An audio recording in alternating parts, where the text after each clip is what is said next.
Well, welcome to Aiken Business Matters. This is an outdoor event today for you, at least part of it. I want to introduce to you my special guest today, Mindy Meek. She's with the Nuclear Workforce Initiative.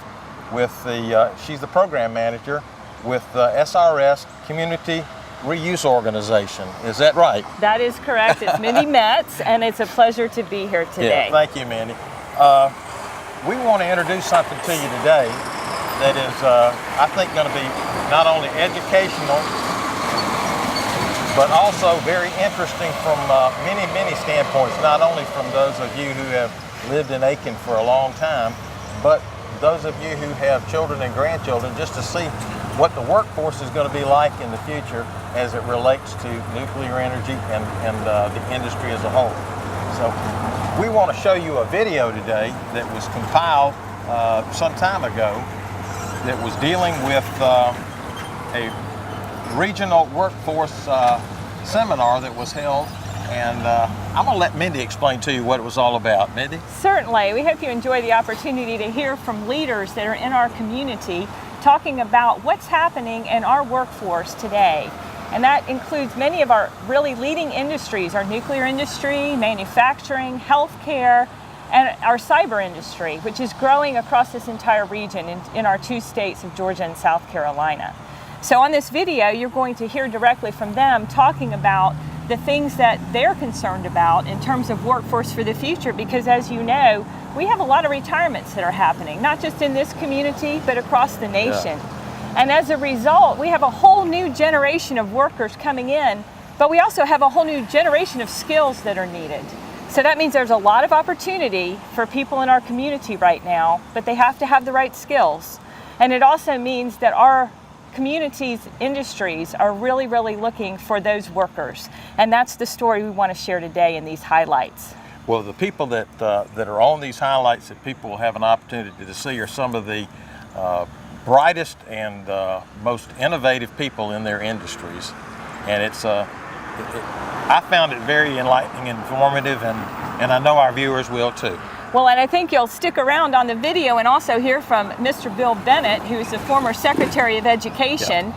And he will share some information. He was there at this summit, and he'll share information that he observed about our community, as well as what's happening in education in America today. Yeah, and Mr. Bennett is always good for a lively conversation. Absolutely, absolutely. But just stick around and watch the video, and we know you'll enjoy it. Thank you.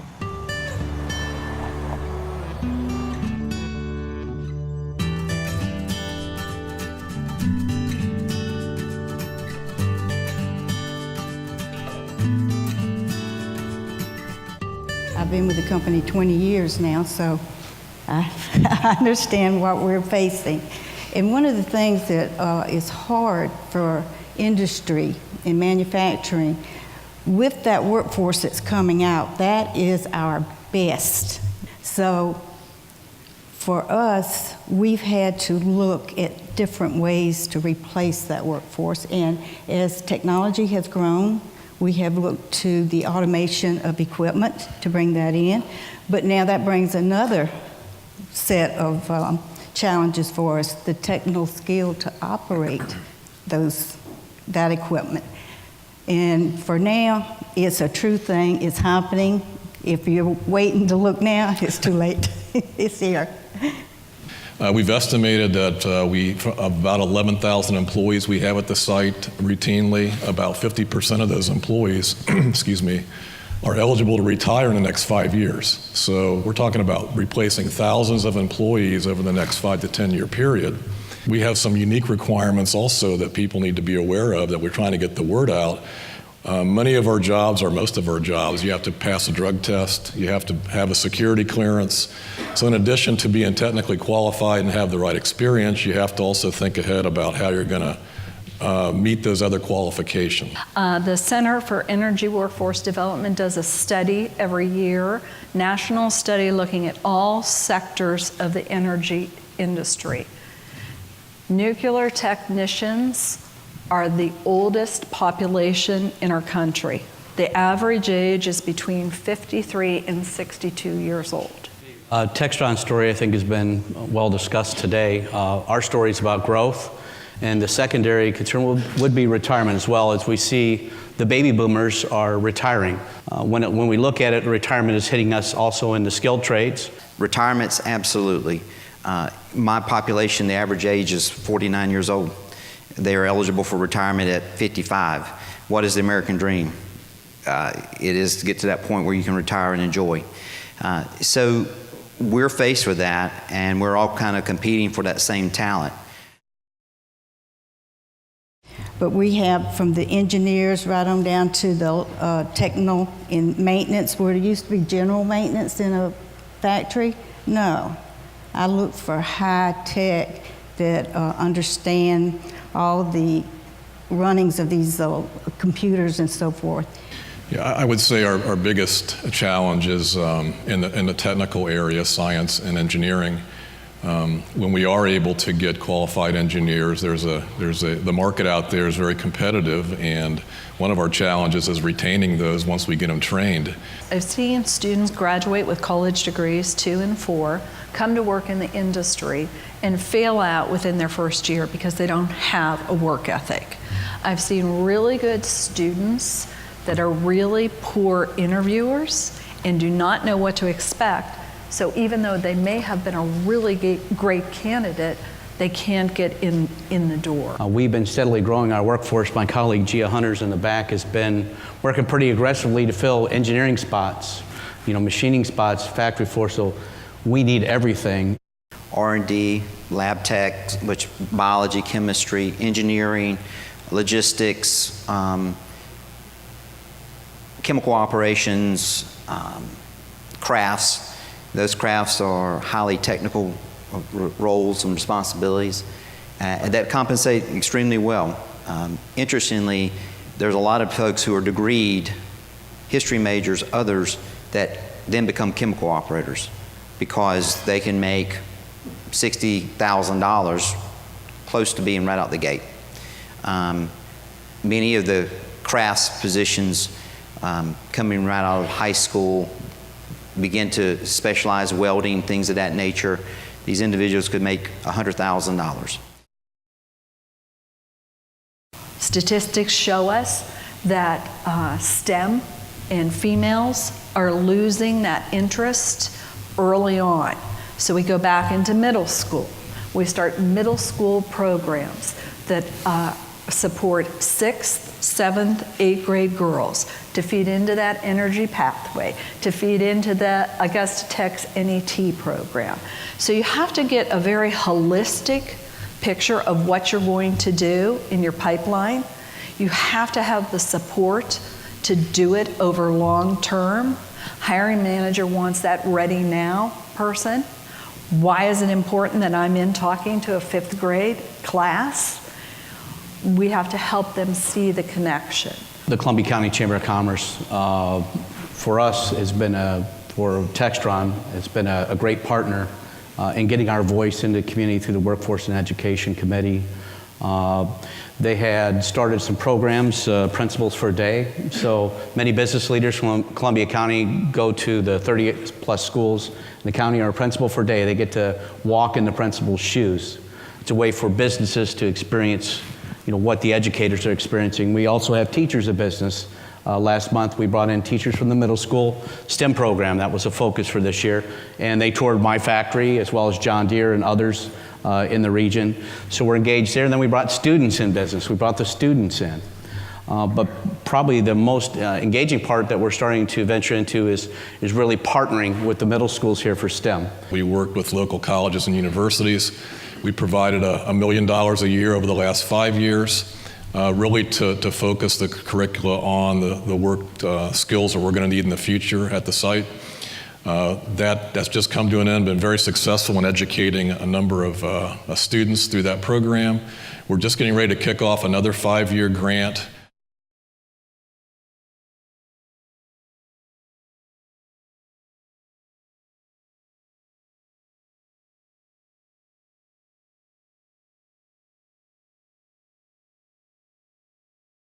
The contract workforce, the people that we hire, have to be experts and be able to perform on the first day. There's no train up, there's no on-the-job training, there's no transition period in most of these cases, so we have to find the right people to come in and execute that mission on the first day, and usually we're hiring them that week. So we have to have a good recruiting process, you have to have a good bench, and you have to know the workforce and what the requirements are. But with the cyber school in the Army, the only service to have done this is we've created a specific branch in the Army specifically focused on the cyber effects workforce. And so in looking at the attributes of the individuals, some of them you would say very, very intuitive. So we need individuals that are very comfortable within the cyberspace domain. But because we're combating bad people doing bad things to technology, sometimes which is bad, we also have to have an understanding of human behaviors. And so it's a behavioral understanding as well as comfort within that IT domain. There's also the skills and ability to be able to operate comfortably and in an environment of many unknowns. So these guys are taking our employees all the time, or are trying to recruit the same employees that we're trying to get. It's a highly competitive healthcare environment for university healthcare system. It is our mission at university is to improve the health of those we serve. That's why we exist, right? We don't make tires or widgets or anything else. But incorporated in that is a huge technology piece, because our staff are expected to enter information into the electronic medical record. It's how we leverage our electronic medical record to improve safety, to improve quality, improve efficiency, all of those things. We really have to have a workforce that is dedicated to the changing technology. Much like Lori said, the caregiver side is incredibly important. It's hard to teach empathy. That's what we do. It's hands-on healthcare. That's what's at the basis of everything we do. But the technology drives, whether you're a doctor, whether you're a radiology technologist or something else, the technology's there.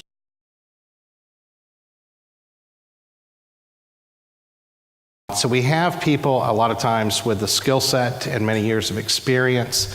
The challenge we have is really that next generation. How do you keep them from leaving to go to Atlanta? How do you keep them from going to Columbia or Greenville or other areas? How do we get them to stay within our community? And that's probably been the biggest challenge. But we know too, like Sean was saying, if they have a good experience in terms of bringing in the student nurses, if they have a good experience with their practicum, with their clinicals, and they have a good experience with their preceptor, the person who's guiding them and teaching them and showing them and helping them navigate, that they're more likely to stay with us. And so we've had really good experiences with that. We tend to make a lot of investments on individuals that have a lot of potential, and then we want them to stay and do that for a long time because we've invested so much. And oftentimes if we're not careful, because they don't have that new challenge, they're going to leave and do something else. Part of keeping anyone in the workforce is about treating them right. So treat everybody with respect, do the right thing every day is kind of a normal cultural thing, especially in this area. And I will tell you that you can have someone who's very talented, who has a degree, who has all the right certifications, who can pass the drug test and all those things, but without character, we can't let them on our national networks, because that's going to be the downfall of where we're headed, and we've seen it happen. We talk a lot about four-year degrees, and I alluded to this a little bit, but most of the requirements we hire to are required to have certifications. These are national standard certifications. These certifications don't require you to go to college, but what they do require you to do is have some talent, pass a test, have continuing education, and so we need the opportunity for people in high school. I mean, many of these, the initial certifications, you could do it while you're in high school.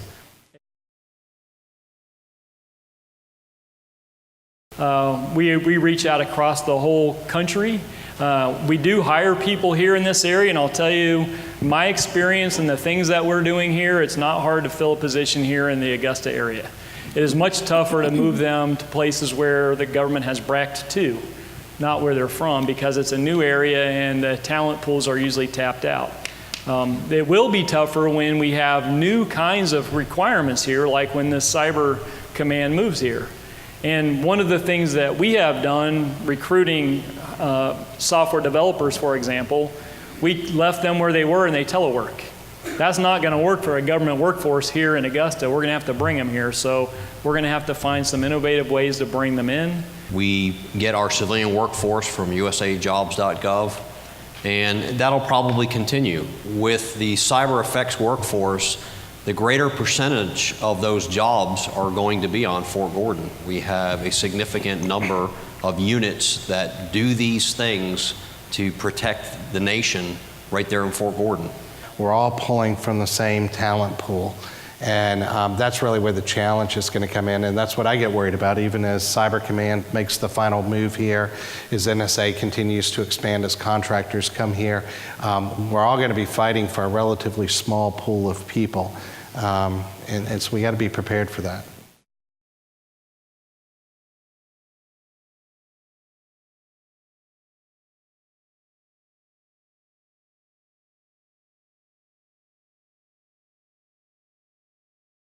So when we're looking at economic development and we're looking at recruiting companies through the region, we're also paying attention to what the needs of our existing workforce is and what our existing employers are looking for. That being said, when I look at Columbia County, we're sitting at a 4.8% unemployment rate right now. Anything under 5 starts to gain a little bit of concern based on availability of workforce.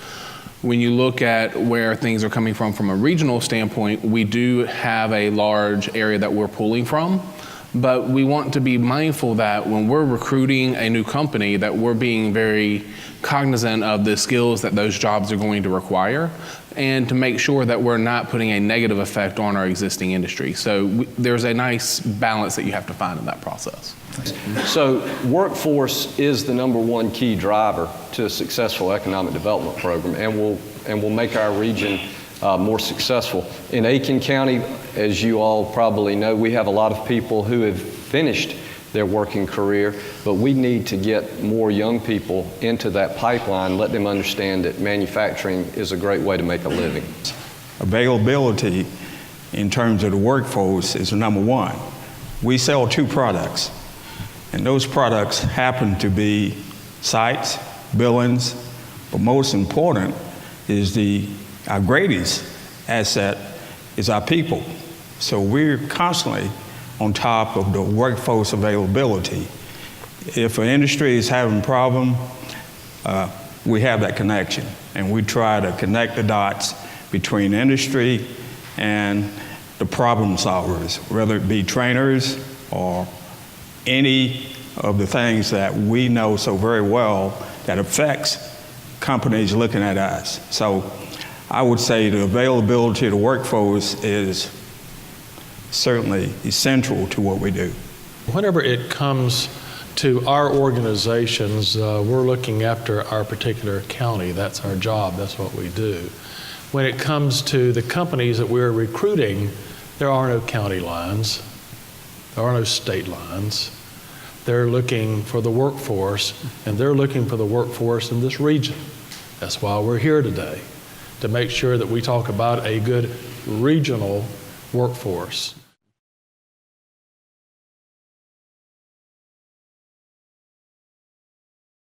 One thing I want to make sure everyone in the room knows, that 30,000 new jobs or replacement jobs that we're looking at is not a unique situation to the greater Augusta region. This is a national epidemic that we are all looking at. 37,000 new jobs coming in or having to replace is a challenge, but it's also an opportunity. It's an opportunity for us to work with our business leaders, our boards of education, our local governments, to really identify a path forward. It's an opportunity to engage a new student into the manufacturing careers and bringing them forward. That 37,000 job number is an extremely conservative estimate over the next 5 years.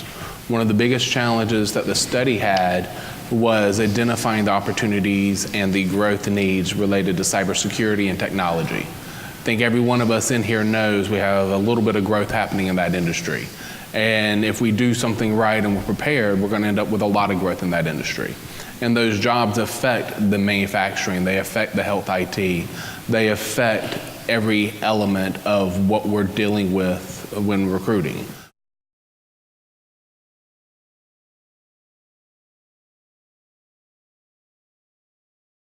I believe we need to get our educators in the K through 12 system in to see some of our facilities, the guidance counselors, so they can be better informed as they advise our young people. You know, we've got our technical colleges and our four-year colleges that go in and meet with these companies, but I'm sure there's limited involvement of all of our school systems, but they need to be more engaged and understand, so they have the most time with our workforce of the future. What a good example of something that was just recently announced is what the Richmond County School System is doing with Textron specialized vehicles. I don't know whether you read about this or not, but they're getting ready to start what's known as the RPM program, where this is going to be about 75 kids starting this fall, where they will be essentially going to class in the morning and working at Textron in the afternoon. In Aiken County, the Aiken County Public Schools and MTU have come together with an apprenticeship model, just like the German model, and that doesn't fit everybody's platform. It's been very successful for them, but those are the kind of things we need to expose these people, these young people, to these opportunities and let them get excited about it.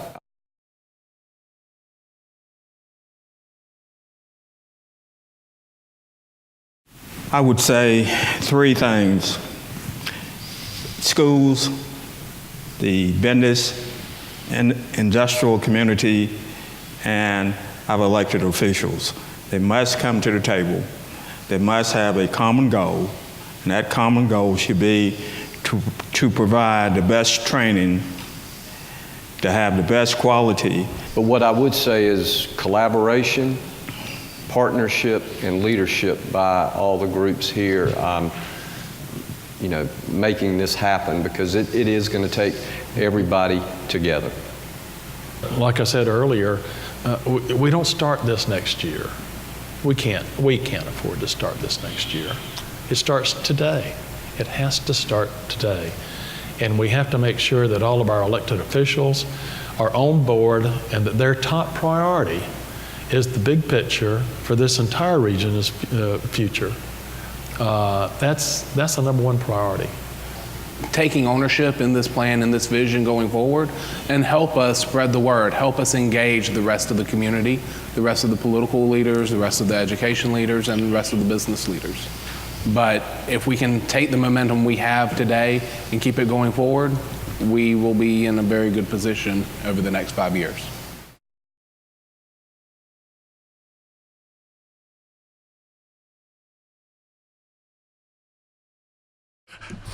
We have a real treat in store for us today. It's my pleasure to introduce the keynote speaker for today, Bill Bennett. Bill Bennett is one of America's most important, influential, and respected voices on cultural, political, and educational issues.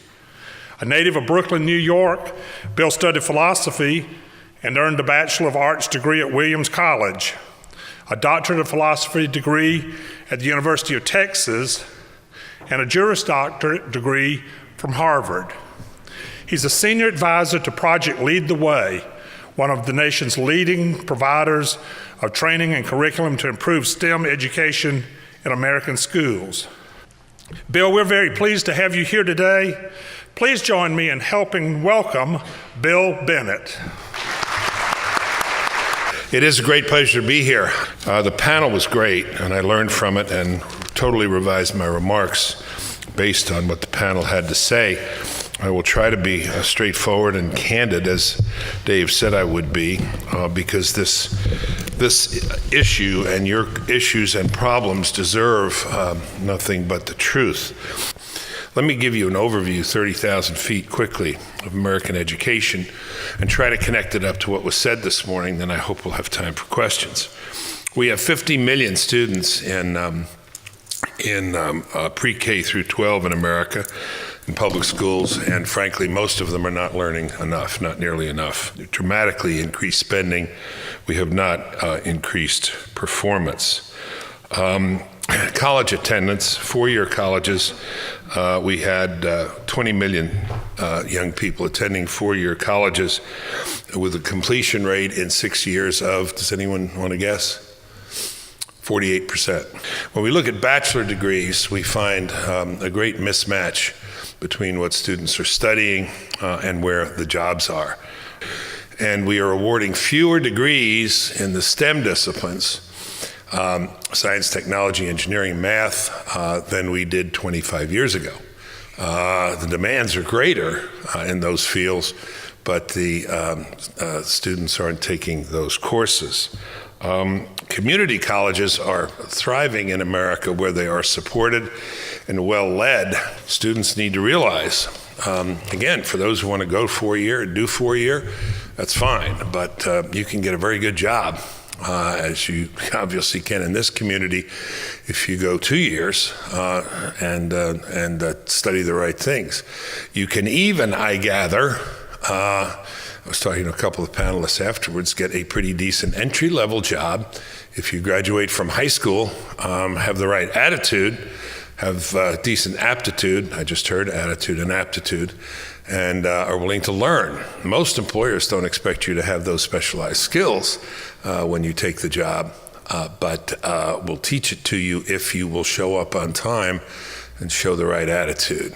Now, these are big and complicated subjects, and they require us not only to talk about what the panel was talking about, the cooperation of the community leaders, educational institutions, and employers, but another institution, which is the 800-pound gorilla in the room, the seismic shift in American life, which is the American family. It makes not a little difference, it makes a huge difference. You've got a situation where you're not getting much cooperation or lukewarm cooperation from family. Can the schools do it on their own? They can do a lot more than people think. They can do a lot more than people think. The research is overwhelming here, particularly for the educators in the audience.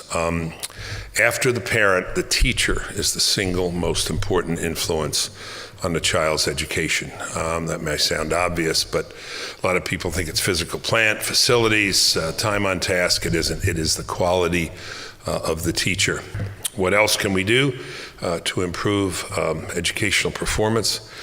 One very simple thing, and the research is, again, overwhelming on this: reading. If you want equality in America, get everybody reading. Let me mention one other thing, talking about math and science. We lose a lot of people in the STEM disciplines, in science, technology, engineering, and math. I have pushed Project Lead the Way to take a more pronounced look and emphasis in the elementary schools, which was mentioned on the panel. The elementary schools is where you need to go, in part, to fix this problem. You want more good employees for the nascent nuclear plant? Go to the elementary schools. Most kids turn off math when they are 7, not when they're 12 or 14, when they're 7. They decide, this is too hard, I can't do this. And they're right in the sense that it's hard. It is hard, you gotta get it right. We can encourage greater interest in math at an early age by making it more interesting. At no time in the history of the world has there been a greater dollar value of intelligence and the educated mind than today. We are doing a better job as a civilization in overcoming ridiculous restrictions by race or by gender or by caste. Casting those things aside, pushing them aside. Now, the real sorting mechanism is education, and with education, attitude and ambition.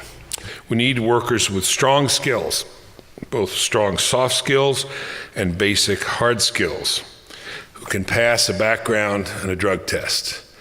And that kind of captures the whole thing. We're talking about a human being. We're talking about a young human being. And they are sent so many signals, so many conflicting signals. And the culture has sent them so many discouraging signals. You can be anything you want with very little effort. Families don't matter. It's all a matter of just arbitrary coupling and grouping. Weekends are what to live for. When I give commencement addresses, I'm giving one this May, I always tell students one measure of a life, I think, is not just TGIF, thank goodness it's Friday, because here comes the weekend, and that's fun, especially in the fall. Football games. But one other measure of success in life is, thank goodness it's Monday. That's a job that should be talked about, and if you will, a set of expectations that should be talked about at homes, in schools, in churches certainly, and maybe around the water cooler at work. The conditions for success in what is still a remarkably mobile society. I mean, I'm just marveling reading the material here and listening to the panel when I hear people saying there are no jobs, there are no jobs, there are no jobs in America. There are jobs in America. We got people in Washington saying, well, those textiles, they all left South Carolina, so there are no jobs left. It's a new economy here, right? It's a whole new economy here. And it's just ready for a good workforce. It's America. We do it right, as you are in this community, and we can fix it. I congratulate you all for this collaborative effort. Fascinating what I've learned already this morning, and thanks for the opportunity.